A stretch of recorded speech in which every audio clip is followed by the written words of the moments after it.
Καλημέρα, γιατρέ μου. Καλημέρα σας. Είμαι ο κ. Παπαδόπουλος, ήρθα για τις εξετάσεις. Κάθεσε κύριε Παπαδόπουλο, μάλιστα βλέπω. Ναι. Κύριε Παπαδόπουλο, έχω άσχημα νέα να σας πω. Τι άσχημα νέα, γιατρέ. Σας δίνω ένα χρόνο ζωής. Ένα χρόνο ζωής, Ναι. Δεν γίνεται τίποτα. Κάτι γίνεται. Καπνίζετε. Καπνίζω λιγάκι. Κόφτε το. Μαχαίρι.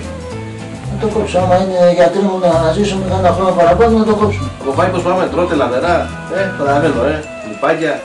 Τρώμε γιατρέ. Κομμένα όλα αυτά. Κομμένα, γιαουρτάκια μόνο. Τέλος πάντων, γιατρέ μου, εσείς ότι ξέρετε, άμα είναι να ζήσουμε ένα χρόνο παραπάνω. Πίνετε. Τσουγκρίζω ένα ποτηράκι που και με την παρέα μου. Δυστυχώς το.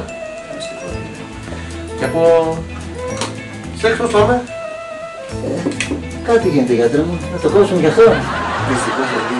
Θα το κόψουμε, άμα δεν ζήσουμε κανένα χρόνο παραπάνω. Δηλαδή, άμα τα κόψω όλα αυτά, γιατρέ μου, θα ζήσω παραπάνω. Αγκούρια. Ένα χρόνο θα ζήσεις πάλι, θα σου φανεί αιώνα.